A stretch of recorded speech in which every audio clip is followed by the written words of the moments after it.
Assalamualaikum warahmatullahi wabarakatuh. Waalaikumsalam warahmatullahi wabarakatuh. Saya Kismanto. Saya akan mengobrol tentang proses ke Korea. Jadi TKI. Prosesnya itu sulit lah. Tidak ada yang mudah. Kalau menurut saya akan mengobrol dengan salah satu senior saya ini. Dia akan menjelaskan tentang bagaimana prosesnya dulu dia berangkat ke sini. Ya, ini teman saya, namanya siapa, Mas?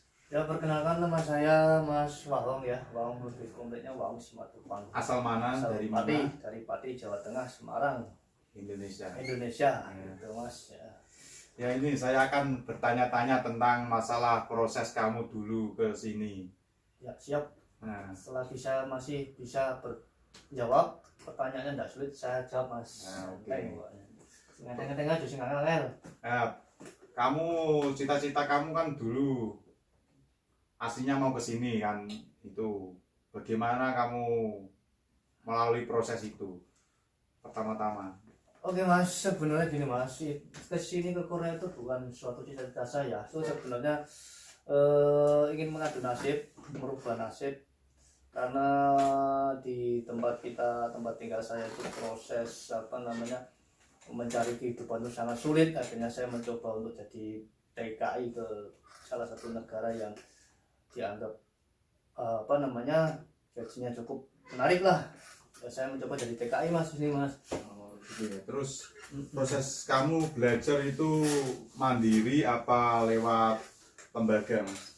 Ya awalnya dulu saya itu mau lewat proses G2G, karena lewat proses G2G kan harus dengan syarat kan bisa bahasa, ikut tes dan sebagainya. Ya saya awalnya ikut belajar dulu, bukan belajar mandiri, karena saya itu pengalaman kurang tahu waktu itu. Ya lewat jasa lah, saya ikut lembaga belajar situ selama kurang lebih saya belajar itu nggak salah 3 bulan lah.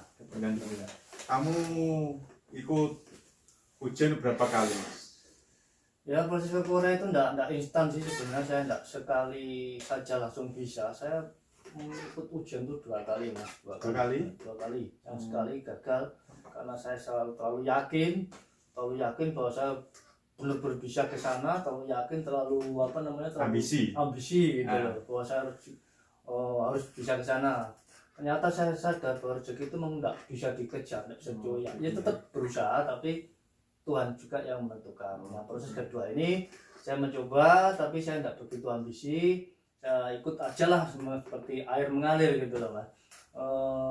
Ibarat lulus, alhamdulillah. Tidak lulus tidak apa-apa gitu loh. Gitu Mas. Proses yang kedua kan kamu yang Lolos. pertama kan kamu nggak lolos, Iya. yang kedua lolos itu. Lolos, akhirnya sampai sini. Terus lolos ujian itu menjamin keberangkatan jadi TKI apa tidak itu?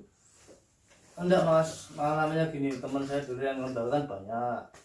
Saya juga salah satunya, saya lulus. Teman saya juga ada yang banyak yang lulus, tapi sampai sekarang dia belum berangkat juga ada Mas.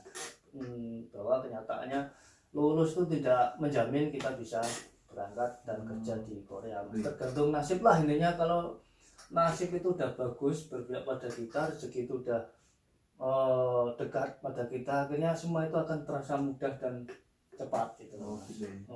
Intinya gitu. Terus itu setelah kamu ujian lulus kan, proses kemana lagi Mas? Tolong jelaskan itu buat yang belum tahu aja lah. Prosesnya. Sharing ya Mas. Iya, sharing ini, ngobrol-ngobrol lah. Yang ingin proses kesini gitu. Ya, gitu biar ada pengalaman dikit, manfaat kan diambil. Ya gini Mas, buat teman-teman yang baru mau proses kesini, sekedar sharing ya. Dulu itu awalnya memproses itu memang sulit ya Mas, melalui berbagai macam proses, rintangan dan butuh sabar macam-macam ya. Saya dulu kan pertama belajar, tes dan lulus, nyatakan lulus, dan yang kedua kita harus menyiapkan lulus bukan menjamin langsung berangkat. Kita harus persiapan fisik dalam arti kesehatan, juga mental, juga uang dan dana. Yang penting bahasa Mas, bahasa. Masalah pengalaman kerja saya belum punya pengalaman sih di sini. Awalnya memang susah, tapi ya belajar sambil sambil bekerja lah gitu mas. Proses prelim kan di Jakarta itu di Iya, BNP. prelim, ada prelim juga. Itu setelah tes lulus kita pengajuan data kan berkas medical dan kita buat paspor dan sebagainya, terus disending mas. disending ke BNP itu kan. BNP ya yang ngurusin bagian tenaga kerja, yang nyeleksi gitu lah, nyeleksi kembali. Terus kan dari BNP itu sudah pasti berangkat ke Korea apa masih ada proses lagi mas? Pengalaman saya, tahu saya waktu saya ikut proses ke BNP ya, kan banyak orang, ada teman-teman yang lain juga. Sampai di situ kita harus melalui proses juga lagi, proses pemantapan, seleksi dan validasi, interview dan sebagainya mas ya. Saya lihat di situ juga banyak teman yang gagal. Sudah sampai situ saya pikir itu udah bisa ke Korea, bisa terbang, tapi gagal mas. Gagal. Saya tanya teman-teman tuh gagalnya kenapa? Ada yang gagal di proses interview, ada yang gagal di proses pemberkasan, ada yang gagal di proses medikal kesehatan. Kebanyakan yang medikal. Medikal dan ya intinya belum menjamin lah, sampai BNP pun belum menjamin kita bisa terbang sampai ke sini mas. Terus setelah BNP kan nunggu di rumah berapa minggu itu kan? Oh setelah proses preliminary ya. Preliminary waktu itu kalau tidak salah seminggu atau 2 minggu ya, saya lupa ingat, sekitar seminggu lah kurang lebih. Kita pulang lagi ke rumah, nunggu sekitar berapa hari, kurang lebih dalam 1 minggu itu ada pemanggilan berangkat terbang. Tergantung rezeki ya, tergantung rezeki juga. Ada yang sending lagi kayak gitu kan? Iya benar mas. Ya. Terus setelah itu kamu kan setelah prelim sending udah menjalani terus terbang ke Korea ini. Di Korea kan masih ada di asrama 3 hari apa berapa itu kan?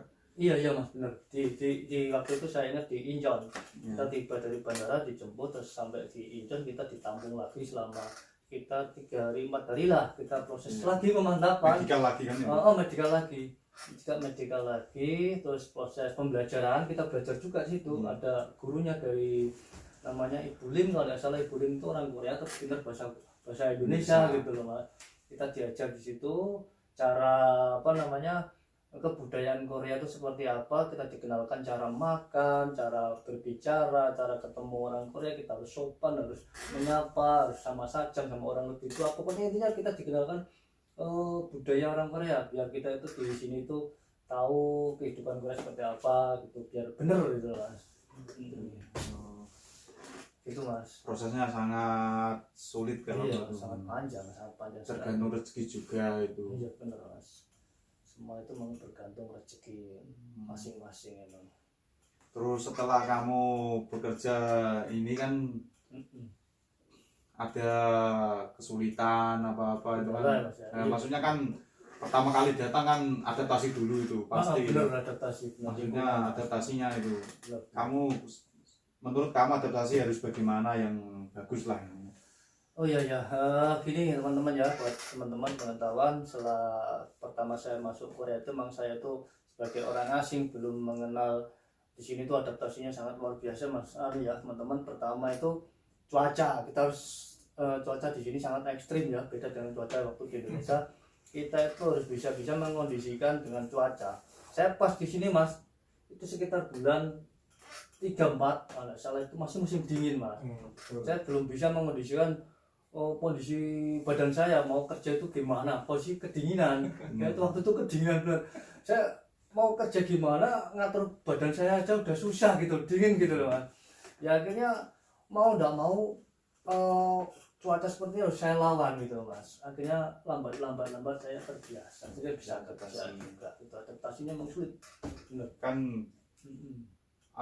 sistem kerja adaptasi kan juga sulit kan. Enggak di Indonesia enggak punya pengalaman sama sekali. Itu kan motivasi buat yang belum atau yang belum sini, kalau adaptasinya itu biar enak lah. Kamu kasih saran apa gimana?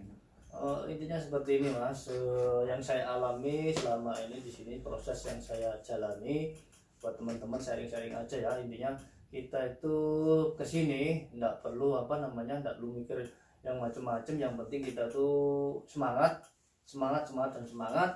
Intinya kalau kita masih ada semangat dan kemauan pasti kita bisa lah, apapun yang harus kita hadapi pasti bisa. Ya, intinya kita kerja itu di sini ya, kerja kuli itu saya rasa di mana saja itu sama mas, sama. Cuma yang penting kita tuh masih mau melihat, intinya sesuatu kerja yang masih bisa kita lihat dengan mata, insya Allah kita bisa kerjakan lah gitu mas, menurut saya gitu mas. Kan kerjaan itu sama saja aslinya. Sama saja mas, tergantung orangnya. Tergantung orang. Masih kita punya kemauan. Kalau masalah kemampuan saya kira semua kemampuan itu semua orang bisa sih kemampuan. Yang penting ada kemauan gitu loh. Kemauan ya pasti kemauan itu. Keras gitu, semangat dan kemauan keras pasti bisa. Itu ya. Terus sistem apa? Kalau ada asramanya apa ngontrak sendiri itu sistemnya itu? Waktu pertama itu kita harus mau nggak mau ya, namanya belum pengalaman di Korea kan, tempat lingkungan juga masih adaptasi, kita harus tinggal di Kisuksa mas. Kisuksa dengan fasilitas seadanya apa yang disediakan oleh Sajang, oleh pabrik, itulah yang kita nikmati. Saya juga pengalaman mas, waktu itu kan musim dingin, saya nggak tahu ini tempat dingin banget, gimana cara saya tidur, gimana nggak tahu mas. Di situ ternyata kita tidur tuh harus pakai penghangat, pakai jaket, pakai apa, mandi juga pakai air hangat. Saya mandi pertama pakai air dingin, kedinginan mas, bener-bener kedinginan, saya nggak tahu mas. Wah itu repot banget itu saya. Akhirnya saya waduh kalau kayak gini terus saya bisa beku ini jadi es batu kayak gitu. Ya akhirnya lambat laun dikasih tahu lah, untung ada senior orang asing juga di sini, tapi bukan sama orang Indonesia. Waktu saya nggak ada teman di sini mas, orang asing cuma bukan orang Indonesia. Dia juga ngasih tahu dengan bahasa tubuh lah, isyarat itu gini gitu.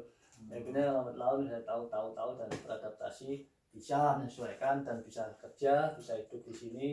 Ya akhirnya bisa menikmati lah gitu. Cukup segini aja videonya dulu, terus kalau soal kelanjutannya video yang selanjutnya aja ini. Ya, terima masalah kasih. Duka-dukanya. Ya, masalah suka dukanya di video berikutnya. Terima kasih. Wassalamualaikum warahmatullahi wabarakatuh. Waalaikumsalam warahmatullahi wabarakatuh. Oke, yes, oke. Yes.